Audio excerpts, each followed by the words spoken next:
एकछिन हामीले तपाईको यो काँवर यात्राबाट यो सन्देश दिएको छौं भने हाम्रो देश कुनै पनि धर्मप्रति टीका टिप्पणी छैन। यहाँ हामी सबै समुदायका मान्छे मिलेर बस्छौं, त्यसै देश विकास हुन्छ। त्यही कारण हाम्रो देशलाई छत्तीसगढको फुलबारी भनिन्छ। त्यही कारण हामीले यो काँवर यात्राबाट हिन्दू मुस्लिम सबै जात हरेक समुदाय हाम्रो नेपालमा सबै समुदायको मान्छेहरू हामी एक छौं। हाम्रो धर्म बरु बेग्लै होला तर मान्ने एउटै हो, सबैको भगवान एउटै हुनुहुन्छ।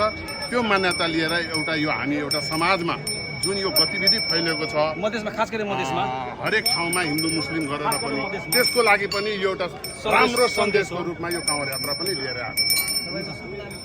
महमुद अन्सार यो काँवर यात्रा यो काँवर यात्रामा हाम्रो मधेसबाट जुन त्यो हाम्रो बोलबमको लागि हरेक बोलबममा हामीले काँवर हाम्रो मधेसबाट लिएर जानुहुन्छ नि, त्यही काँवर यात्रा हाम्रो हिन्दू समुदायको बोलबमको यात्रा हो। यो कसरी लिएर नेपालीमा काँवर भन्छ, नेपालीमा काँवर, मधेसमा बोलबम। तर एकदम राम्रो कुरो तपाईले चाहिँ यसमा हामीले रविजीलाई रामसँग तुलना गरेछौ,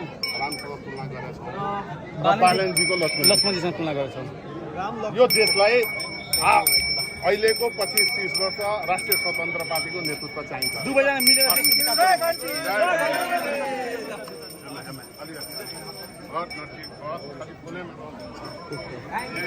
एकदम खुसीको कुरो भन्नुपर्छ। उहाँहरू चाहिँ मुस्लिम समुदायको भएर पनि यति राम्रो सोच बालेन्ज्यू र हाम्रो रवि सरप्रति यतिको माया रहेछ है।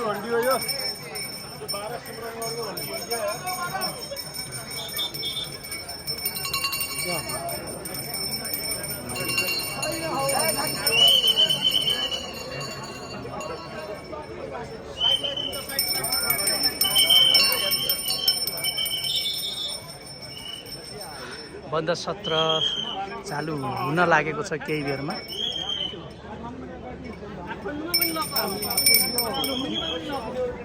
र प्रधानमन्त्री बालेन्ज्यू र सभापति रविज्यूमा कुनै फरक छैन भन्ने यहाँ चाहिँ देखाएको छ। उहाँहरू चाहिँ मुस्लिम समुदायको है साथीहरू।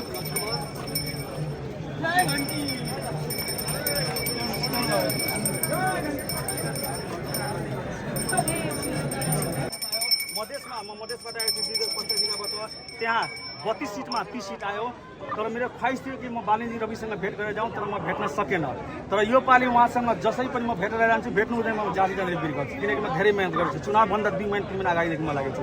यो पालि तपाईँले सहयोग गर्नु, उहाँले प्लिज उहाँसँग भेट गरेर यो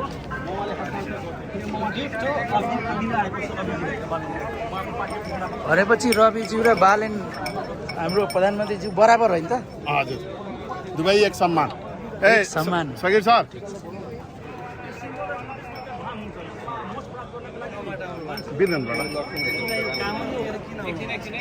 यो काँवर जुन बेला पनि देश पर्वको एकदम फेस्टिभल, राम्रो फेस्टिभल हुन्छ देशको, हिन्दू समुदाय हाम्रो देशको, त्यो बेला काँवर यात्रा हुन्छ।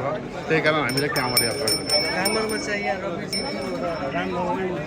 साथीहरू यसरी राम, हाम्रो भगवान राम र बालेन्जी यसरी सम्मान छ भने यहाँ रामजीले यता रवि भनेपछि बराबर रहेछ है। यो देशको लागि उहाँ जति त्यागी नेता कोही हुनुहुन्न, त्यही कारण उहाँलाई रामको तुलना दिएको छौँ हामी र बालेन्जीलाई लक्ष्मणको। किन बालेन्जी एकदम निडर, कम बोल्ने, काम बढी गर्ने, त्यो कारणले गर्दा मैले लक्ष्मणको तुलना गर्छु। बालेन्जीलाई लक्ष्मण र रामजीलाई रवि।